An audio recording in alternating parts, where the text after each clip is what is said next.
All right, hey, we are live. I'm Brent Leary, but it's not CRM Playaz. I didn't want to keep the suspense going. It's not the CRM Playaz. You probably already noticed that because usually when it's the CRM Playaz, I say I'm Brent Leary, and then Paul Greenberg comes on. He says I'm Paul Greenberg. Then we say we're the CRM Playaz. None of that is going to happen because the Venerable Paul Greenberg is on vacation. Who knew that retired people could take vacation? I thought, it's a permanent vacation, but it is a vacation. He and his lovely wife are away, which is nice.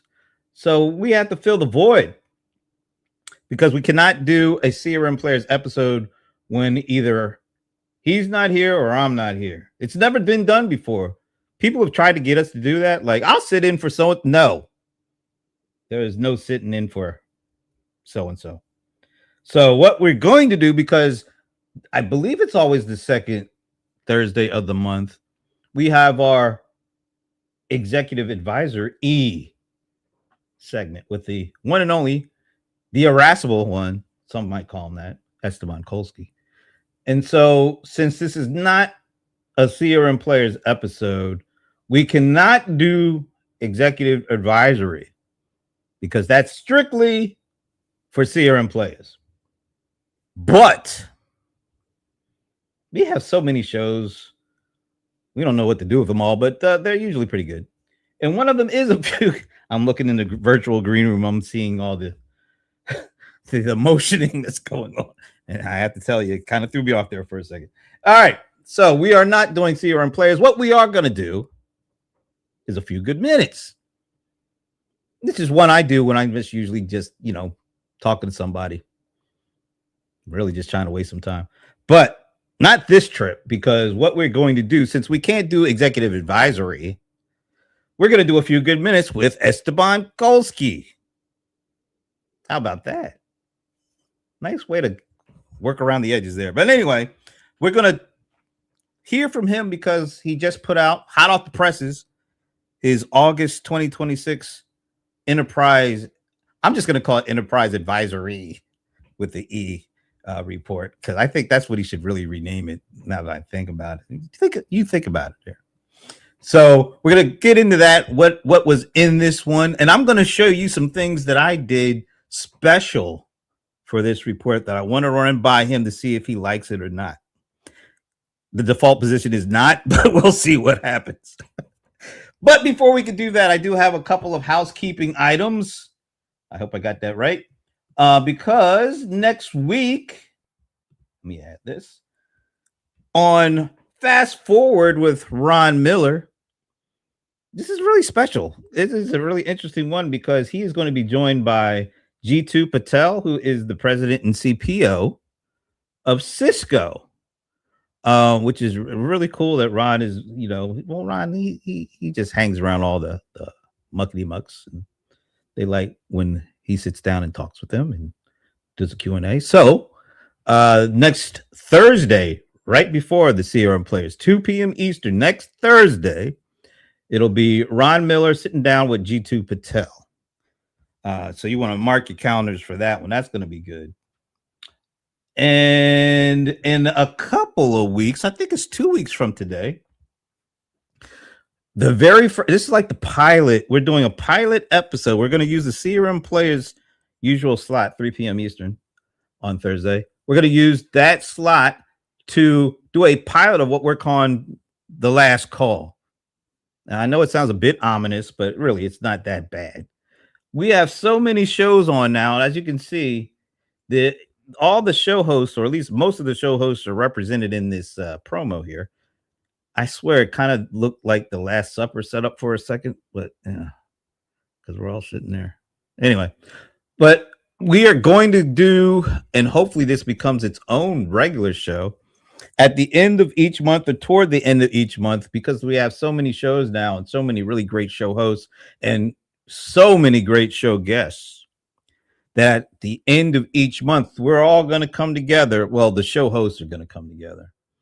And we're going to, just for the last time in that month, whatever the big thing is, or whatever the big kind of topics or articles or discussions, we're all going to get together because, we have a lot of those discussions on our individual shows, but we're all going to get together, just throw them all out there and we'll all have at it. It's going to be a big discussion. We're calling it the last call because we're hoping it'll be at the end of each month that we're going to do this. And all the show hosts are represented, as you can see there. You can probably see, like, you see me on the left. Yeah. And then I don't know why Ron Miller is smiling that wide, but that is Ron Miller there. Yeah, and then Paul, I don't know where Paul's looking. He's just kind of looking straight ahead. But anyway, we're all there. I'll tell you, I want to apologize right now to Dave Smith, DJ Wiz. He is represented on the far right, sitting down with that pink shirt. That's the worst representation of any of the folks on here. He looks way better than that.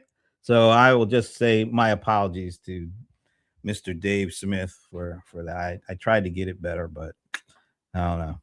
Could have been better. I don't know why Shashi is about 7 foot tall here either. He's really tall in that picture. Him and Pete Smith.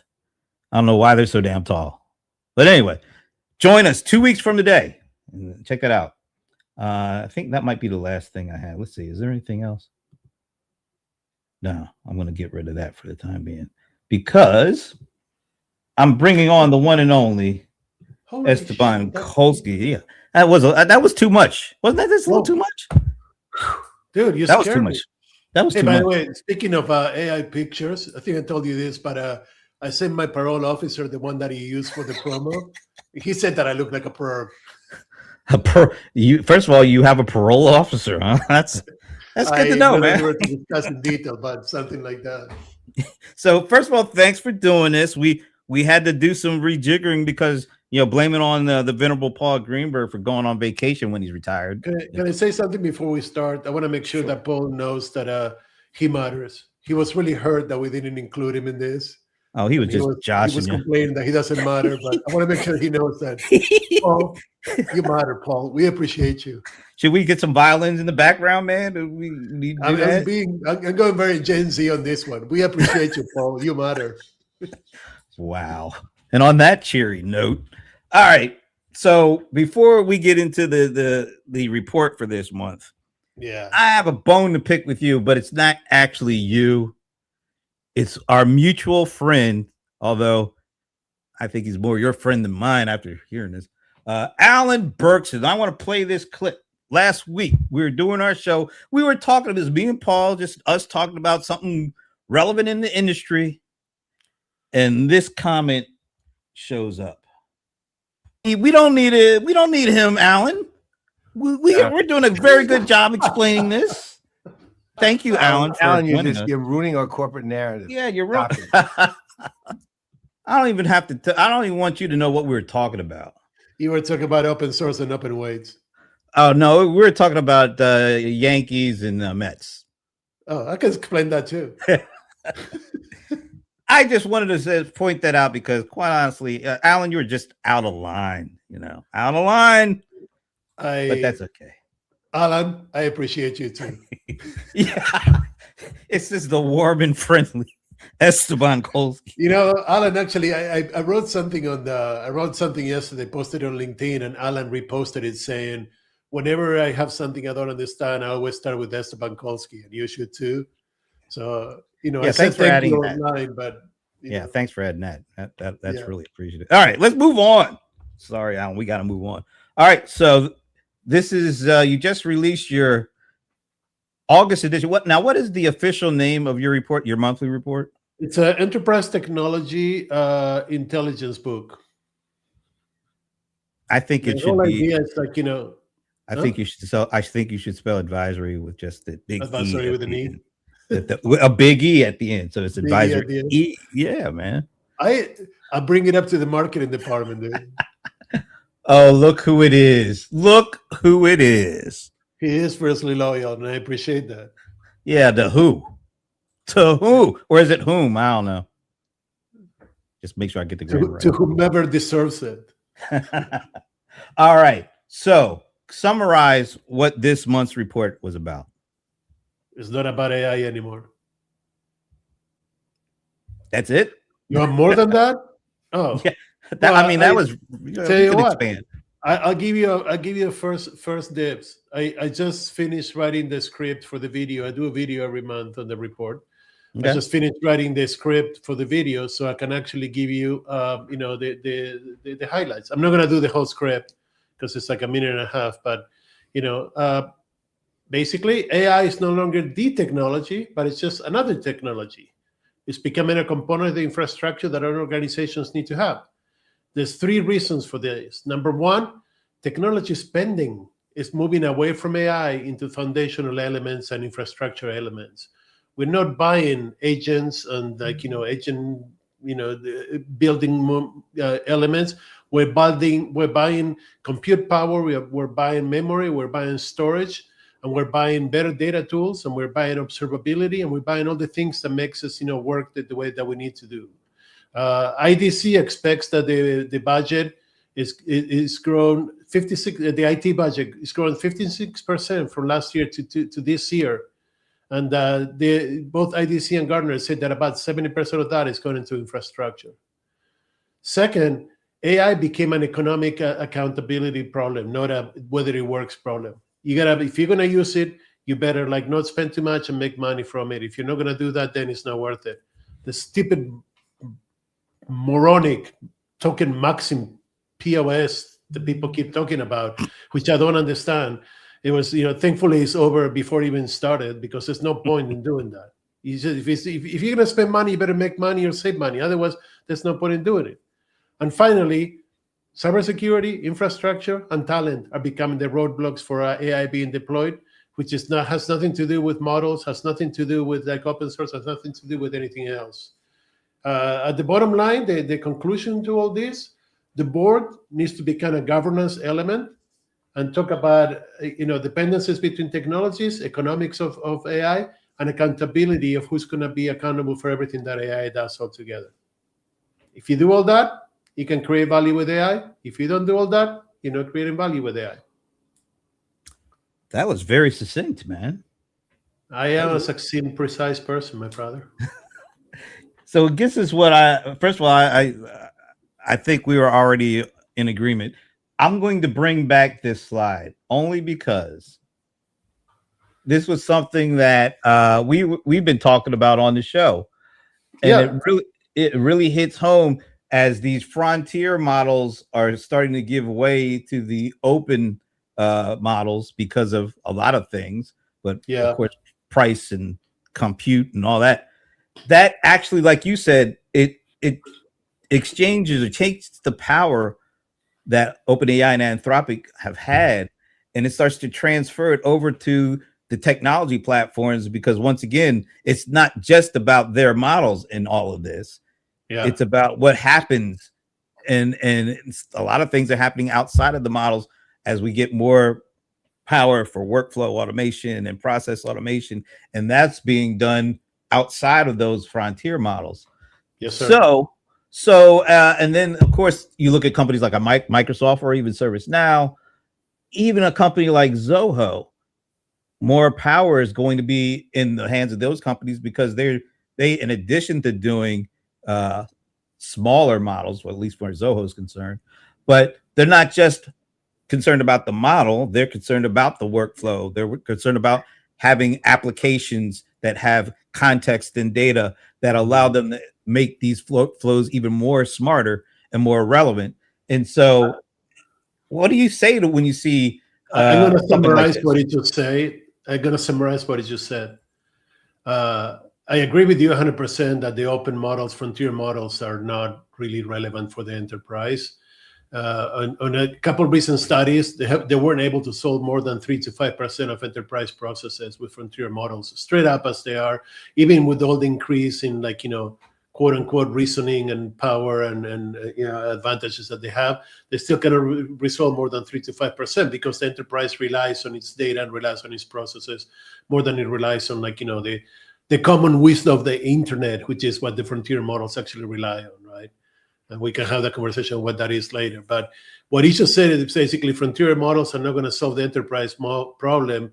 But, and this is the part where I take offense to, vendors are finding new ways to lock in customers, and that's the solution for the problem, which is not. I wish people would stop saying that. I debated 5 people already today on that one, because people are so used to vendors giving them an answer that they're okay giving the vendor the exclusive locking for the next decade or two of their enterprise. Again, at a moment where we actually have the technology and the ability to get away from the lock-ins that we have, instead of actually taking that, we're saying, yeah, but you know what? It's a lot easier if somebody does it for me. So I'm gonna let them run with, like, the open model that they built. That's gonna become my model, and then I'm gonna adapt that using open weights for my enterprise, and that's gonna be enough for me. And in all honesty, it may be enough for 30, 40, I would even say 50% of people. But the other 50%, the ones that really care about growth, the ones that really care about differentiation and remaining unique, they're not going to be okay with the vendor open source model with open weights. That's not going to happen. This is what the vendors are trying to, desperately trying to hold on to the lock-in they have with any way they can. Salesforce announced last week that they moved away from what they call a rented model, which was a frontier model, to their own proprietary model, which is an open source model, and it's open weight, so you can modify it and customize it. But still Salesforce. You're still going to depend on Salesforce for everything. Why? 30 years later, why? So it's not that it's any particular vendor. It's just if you are going to trust just one vendor to handle all this, that's the problem, or is it a specific vendor you're talking about? No, there's no specific vendor. I'm not picking on Salesforce. Salesforce is great. The same way the ServiceNow is great, and Microsoft and SAP and everybody. But all these vendors are migrating from open source rented models, like Salesforce said. I only picked Salesforce because Salesforce had the right way to call it. It was a rented model. I'm renting a frontier model, and I'm not using it. I posted on LinkedIn today about something that I wrote, and I said, why would you actually pay a frontier model to process content about Taylor Swift's wedding? And you say, well, I'm not. I'm just using what I need. Yeah, you are. If you're using it, if you're paying, yeah, you're right. Yeah. You're paying X number of dollars per X number of tokens, and those tokens go to process Taylor Swift weddings. And I love Tay like everybody else in the world. Trust me. I respect her, and she's a shrewd businesswoman that took the world by storm and all that, but I do not want to pay for the fucking content that relates to her wedding. And I don't want to. So the vendor said, well, if you don't want to do that, pay me, and I'll actually create content that is relevant to your operations that you have with us, and you can use that model. Okay, that's great. But how does that take me away from the lock-in that I had for the last 20, 30 years? That's the question that needs to be answered at the board level for me. Not whether the vendors can do it. Sorry. Yeah. No, I'm just saying I think what you're seeing though, and this kind of illustrates, although there's a lot of stuff going on here. You got the frontier model makers. Now you have the open source, for lack of a better way. But then you have companies like Microsoft that are doing everything. Where's a company like that? How do they end up standing in terms of where we're going with all this AI commoditization and openness? The funny thing is that, as always, and I will say this as always because it's always been the case, when it comes to the enterprise, Microsoft is always the odd duck, right? They have their own approach to it. They have their own thing about it. Oh, yeah, run the disclaimer. It's a bit too late, man. I hate everybody. Nobody likes me anyways. There's a disclaimer. But Microsoft is the odd duck in enterprise because, their approach has never been true enterprise. If you compare at any time, right, Microsoft used to do for CRM, what they used to do for accounting, what they used to do for ERP, for anything, it was different from the rest of the enterprise. And it makes no difference now when it comes to AI. Truth be told, Microsoft was an early pioneer of adopting and embracing AI and providing AI through the Power Platform to their customers, right? The Power BI platform was an early implementation of AI. It didn't have an LLM. It was mostly analytics for the most part, but it had also some transformers that they started adding towards the end before OpenAI came out and everything. So there was some good stuff in there. And they continue to do that. Also, Microsoft is a heavy investor in OpenAI, right? And they have that going for them. Yep. So they have a very interesting approach. Microsoft is not a vendor, traditional enterprise vendor. It's more like a ecosystem augmenter for the enterprise. They give you access to all the pieces that you need. They give you licenses to all the things that you need, and then it's on you to figure out what you want to do and how are you going to run the world, right? Still, 60% of businesses in this world run only because Excel is there. If you're going to be honest, right? So Microsoft still runs almost every enterprise in the world. They just don't talk about it. Yeah, and they got, like you said, the productivity. They have enterprise applications. They have Azure, which is like the gold standard right now with what they're doing. They're just a different kind of company that, and like you said, yeah, they've always been. But what do you put a company like Oracle, who also has up and down, from bare metal all the way up to the application layer, but they are being viewed differently because the way that they're funding their capex is through debt, and it seems like they're getting slaughtered for that.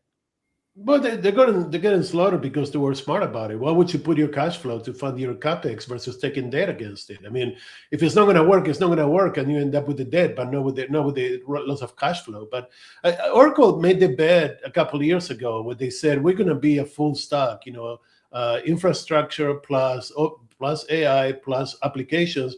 We're going to give you the whole thing. And that works for their customers, and it works for them. The same way that for SAP customers, it works to have, SAP for everything that's enterprise applications, from HR to ERP to CRM to whatever, and then use components on top of that.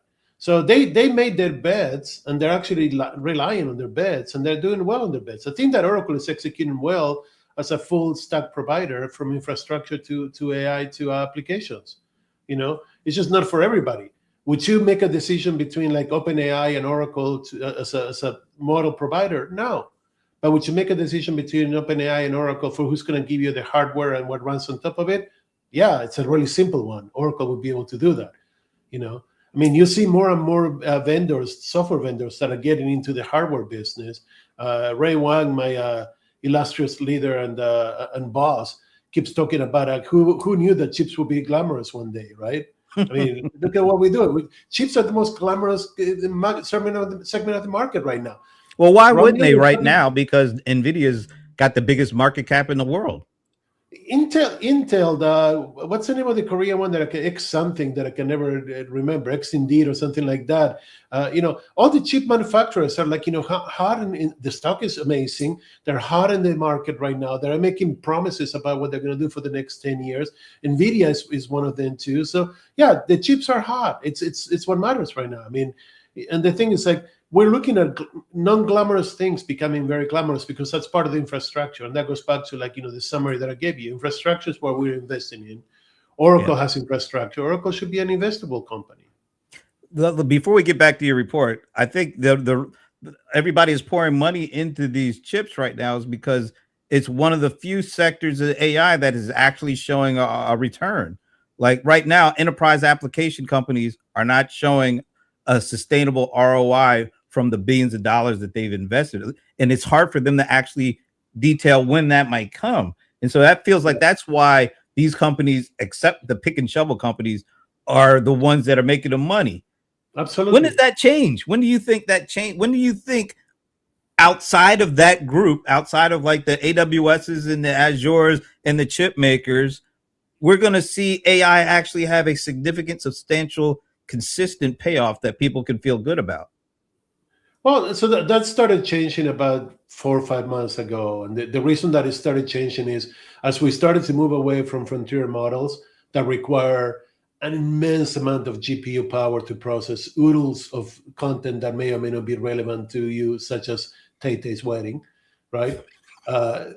You've said Tay-Tay twice, man. I'm getting freaked out. I'm with your parole officer at this point, but go ahead. Okay, Taylor Swift, fine, whatever, dude.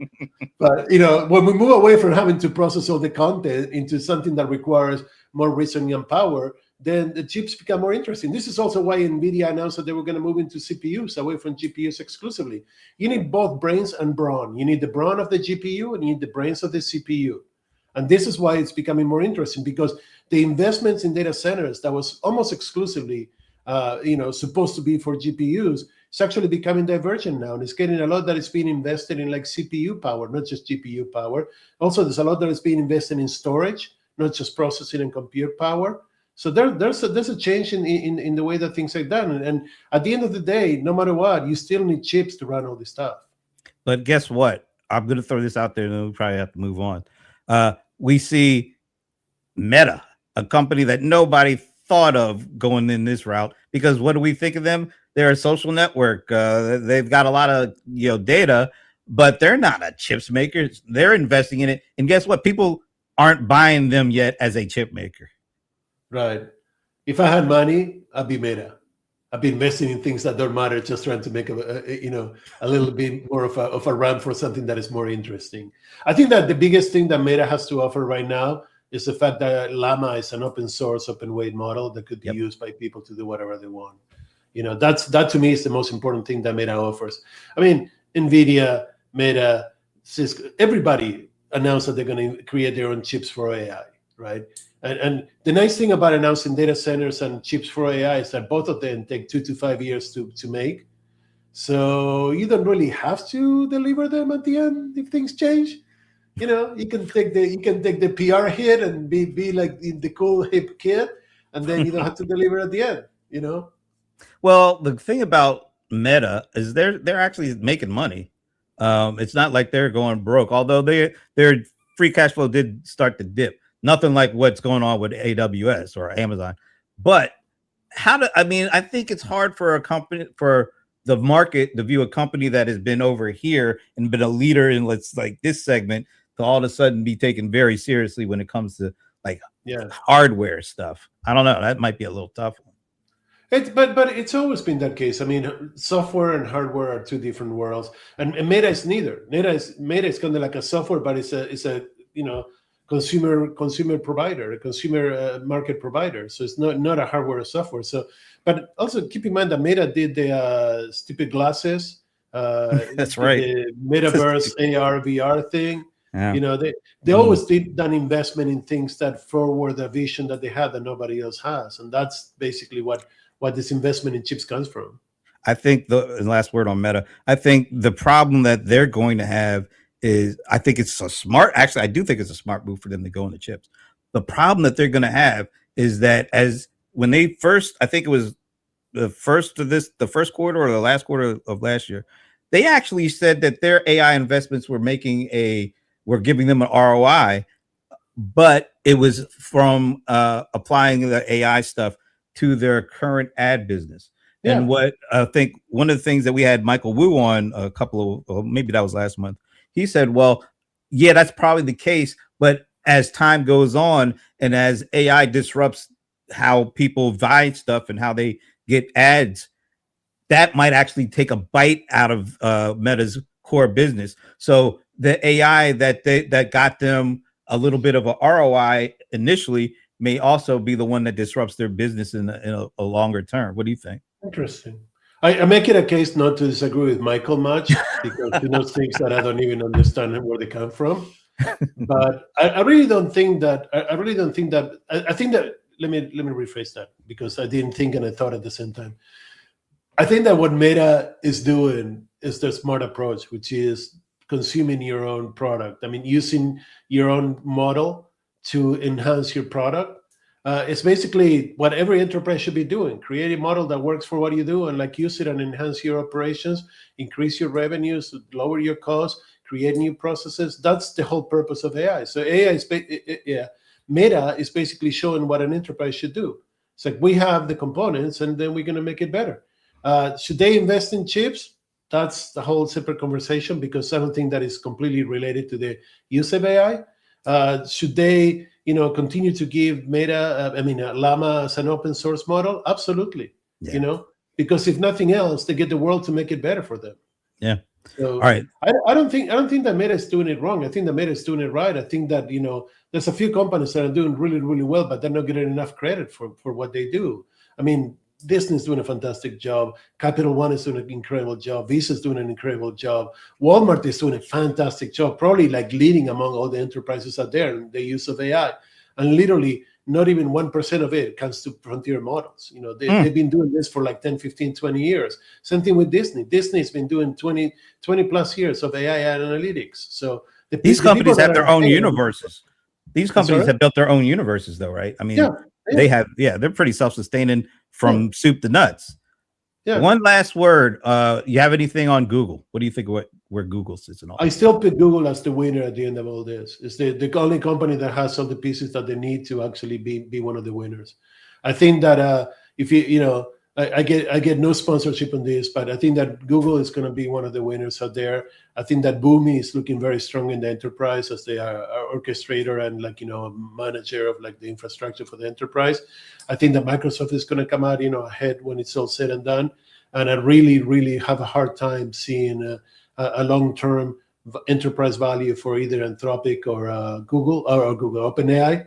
But I see a lot more value potential for Anthropic than I see for OpenAI. So I think that OpenAI is in trouble. Even though they're investing heavily in bringing people that know enterprise, it's also becoming a revolving door of talent because they can tell that there's no value that the enterprise can assume from what OpenAI has to offer. Yeah, the enterprise is always a tougher nut to crack. Anthropic already seems to have a big lead right now in it. Enterprise is my world. So, I mean, I'm not going to comment on consumer spending. I'm not going to comment in how well the open models do for consumers because that's not what I do. I could comment as a user, but not as a renowned expert on the topic. But you can comment on Tay-Tay in the wedding. So, just bring that back. All right, let's do this. Guess what? I think I asked Gemini. I fed up your report and I asked Gemini, what are the 5 questions, the top 5 questions I should ask Esteban after you've read the report? Lightning round? Well, I'm going to show you what they said, and I want to see if you agree. How about that? Okay. I never tried that. By the way, I do feed my report to all the major models when I'm done to get a summary to make sure that I didn't miss anything. So cool. All right. So this is what the top 5 questions to ask after reading this report. Number 1, which investments create reusable operating capacity and reduce enterprise complexity versus creating new layers of dependency? Is that 100%. A good question? 100%. Okay. I would use that question to open conversations with boards without hesitation. That's nice. Actually, if you're a board member or an executive, this is the number 1 question that you should be asking yourself about AI investment. Wow, Gemini is 1 for 1. Okay, let's go to number 2, practical control and mobility. Have we mapped business capabilities to technology providers? And do we have validated off-ramps to move workloads? That's stupid. We're trying to get away from technology providers. I mean, we're trying to build our own capabilities, not depend on technology providers. And validated or off-ramps is marketing. I don't know what the fuck that means. All right. Sorry, Gemini. That was a bad one. Number 3, economic realities of agents. What is our fully loaded cost per successful agent-enabled outcome, including exception handling and human repair? 100%. If you want to talk about agents, this is where we start. And we actually start the opposite side. We don't talk about the fully loaded cost per outcome. We talk about how you're going to handle exceptions, how you're going to do repair, who's going to be responsible, what's accountability, and when do you put the stop signs along the way so that it doesn't execute something that it's not supposed to, so there is no repair.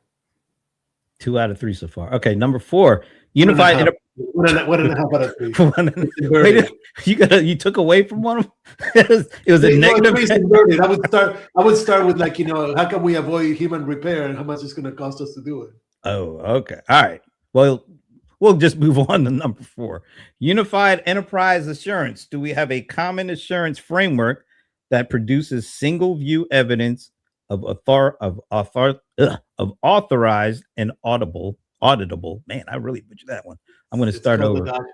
Do we have a common assurance framework that produces single view evidence of authorized? We had it in 1995. It was called a dashboard back then. It's called a dashboard today. That's not a question.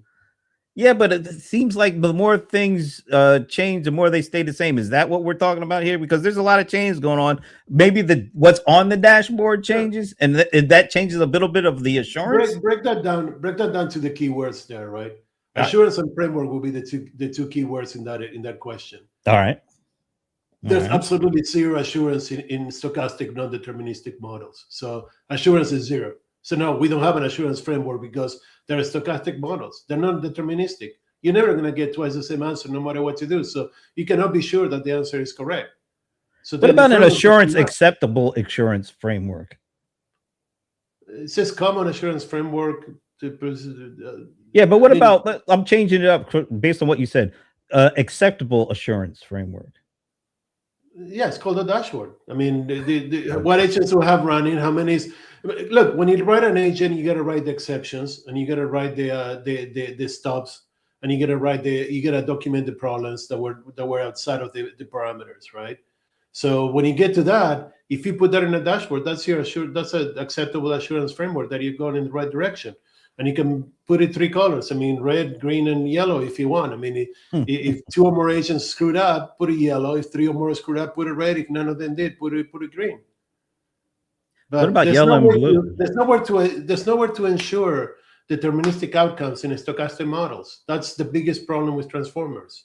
But I guess, and we'll move on to number 5. Even though there's no way to, I guess, bottom line, black or white, give us a full throated assurance, isn't there some level that could be set that at least you could a threshold of some sort that get you as close as you need to be, or do you need a black and white, either yes or no?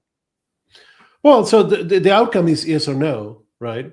I mean, so when you ask a question, you expect an answer, not a but hardly ever do we get a yes or no, black or white answer to most things.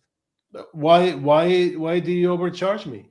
I mean, it's a yes or no answer. We didn't know we did. Why did you? Yes. So why did you overcharge me? But you know what it is. You know what they're going to say? They're going to say more than it could. It was screwed up, whatever, right? I mean, they'll give a no answer there. No, well, it's a yes but, or a yes and, or no but, or no and. It's hardly ever yes period, no period. There's no improv. There's no improv in AI. Come on. There's no crying in AI, man. Come on, man. Yeah. All right. Let's bring Alan to do improv. He likes improv. So give us the corporate narrative on that. All right. Number 5, workforce. Now, I think this one is good. Workforce judgment risk. Are we formalizing a strategy to codify and preserve critical judgment before reductions? Oh, excuse me. Before implementing reductions or automation. So 3 parts to that. Number 1, to answer the question, no, but that should be priority number 1 or 2. I was going to say, would you move that one up? Would that be up further? Okay, I just want to. Above everything else, you need to make sure that you preserve the enterprise knowledge, right? Number 2, reductions are not being implemented anymore. That was just a blip early on. Most organizations that did it reverted back to normal. Most organizations that were actually going in that direction reverted back to normal. You don't hear anymore about AI taking over jobs, except for like jobs that should have been taken a long time ago because they're easily automatable. And we're not talking about those many. We're talking about, I know that it sounds like a lot, but we're talking about maybe on a really bad case, 15% of processes that could be automated in an enterprise, which means translates into about 5 to 6% of jobs that may be reallocated but not lost, right? And the last part is automation. No, we're not, and that's what we should have. That's what we should happen. Going back to why this is so important. Once you automate, you start finding exceptions, and exceptions can only be handled by experienced operators, not by AI. So you need to actually retain the people or retain the knowledge to handle the exceptions, and that's the only way to do it, right? All right. So as a full group of 5, how would you rank the top 5 questions that Gemini says people should be asked? I think that it read through the report and it found. I mean, first of all, I have a set of questions at the end of my report, and these are very close to the ones that I put in there. And those questions come from conversations that I had with executives and board members and what they're asking about and what we're talking about. So I think that the 5 questions are pretty much aligned with where the mind frame is on where AI is and it should go. I think they're in the wrong order, and I think that they're like a little wishy-washy at the end. They should be a little tighter. Okay. Last thing. I want to go here. So this is what they suggest when I asked them, what are the immediate actions that executives should take after reading this? Number 1, shift board oversight to operational capability. That hitting the mark? Yeah, 100%. All right. Number 2, scrutinize true cost per successful outcome for AI. That seems pretty obvious. That's a good one. I think that it's the fully loaded agentic cost is a red herring in there, but sure. Yeah. Formalized technical off ramps and I have substitution. no idea what that means, dude. Honest to goodness, never heard anybody say technical off-ramps and substitution. Yeah, that was a good one for me too. Direct a combined cyber compliance assurance model. No. Yeah, I didn't think that was going to Absolutely fly. This is part of a bigger perspective. You cannot have a single model for everything. Privacy is going to be different from confidential. That is going to be different from privileged data. That is going to be different from outcomes. That is going to be different from everything. So like everything that is handled needs to be handled separately, and until we know exactly what we're dealing for. If you're talking about 10 years from now, sure, we can have a conversation about that, but I have no idea what it's going to look like. So to put that as a immediate action, I don't know what the immediate action would be there. And the last one, I think, launch a formal preservation of judgment campaign. I don't like the term campaign, but yeah, I get it. I've been talking about that for as long as I want, career validation. All right, Alan has one question for you. Yes, sir. Why do board members need a different report than C-suite? Because board members have a lot less attention span and a lot less time to read, and they need to actually get the really short and most possible precise and concise point. And if they want more information, they can get it. But if you were to be in the board member's shoes and you were to see the amount of information that they get diluted with, it's a deluge of information. They get decks and reports and they get clippings and they get services and they get everything, and they need to read all this stuff. So if you actually want to highlight what you do, you create a very short 1 to 2 page. This is what happened. This is what changed. This is what you should be looking for. These are the 6 talking points that you need for the month. You deliver that, and then if they need more, they'll call you or they'll go read the big report. Let me ask you this: is it more helpful for them if it's in some sort of a visual format versus text based? I'm testing and working with video more because more and more people are actually using video and audio versus reading. So Laurie Augustine was put something on LinkedIn yesterday about how the report that the Atlantic wrote, which said that Americans are not reading anymore. Less than half of, actually 56% of Americans didn't read a whole book in at least 3 years, which is pretty sad if you ask me. 56%? 56% of Americans didn't read a whole book in more than 3 years, and like about 47 or 48% of Americans don't read anything on a daily basis. So, but we had TikTok, and we had Tay-Tay, so we had that. But wait, 56% seems still too high for me. It is. Back to the Atlantic. I didn't make that number; it's just reported. Man, I think it's I think there are way less people really reading less. I'll start. I have 4 books that I started and I didn't finish a single one in the last 2 years. How many books have you read back to end to end in the last year? Oh, end to end? Not maybe even business books. Maybe two. And it has absolutely Rams history. I don't know if that counts or not, but I definitely read that. But I mean, do you think most people, like everything else, most people never really wanted to read a whole lot, and now because they can get more information through these other formats, they're just following what they've always wanted to do? Or do you feel like they actually used to like reading and now it's just simpler to read? That's my hypothesis. My hypothesis is people never wanted to read. So there's been a loss of reading for a long time, not just the last 3 years. But we finally have sufficient information presented in different formats that we don't have to read anymore.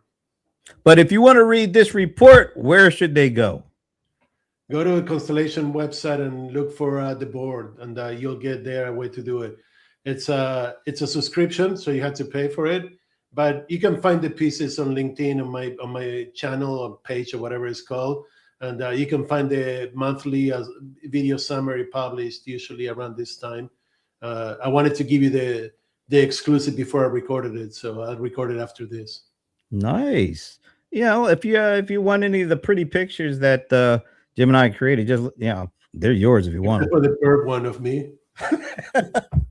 All right. So once again, this was not a segment of Executive AdvisorE. This is not the CRM Playaz.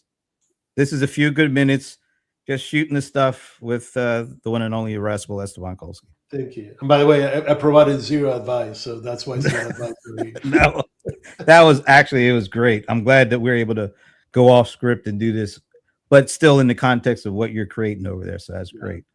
All right. You know what? Look, here's I'll leave you with the last part. Okay. We went through quick adoption, inflection points, paradigm shift, and all these things over the last year with AI. We're finally at the point that AI doesn't matter anymore, that enterprise technology mattered in the past. So now we can actually go back to creating good strategies where AI is part of them versus have to freak out and worry about what we're going to do about AI. So this is a good time. And next year is going to be a fantastic year. This is a good time in this conversation because that just opened up a whole other door. So we can't walk through that right now, but that's interesting. All right. So do you mind if I call you the irascible one? Because that's kind of, I love that you call me the irascible one. And I want to send another what up to the Venerable because you matter, Paul. We appreciate you. You know, you know that Sarah McLachlan song that they play in those commercials for like the injured pets, and they have them looking all. Why when you say something like that, why do I start hearing that song in the background? I mean, because it's been right by TikTok for the last 5 years, dude. Everything in TikTok has that song in the background. It's not just a commercial. All right, folks. We will catch you next month. You'll be back. You'll have a September edition, right? Yes, I will. And we're going to talk about something that is not AI. I promise you. We are. Yes, right. we are. You're on record now for saying that. All right. Yeah. So on the behalf of the irascible Esteban Kolsky, I'm Brent Leary. See you next week when the CRM Playaz will actually be back. See you then.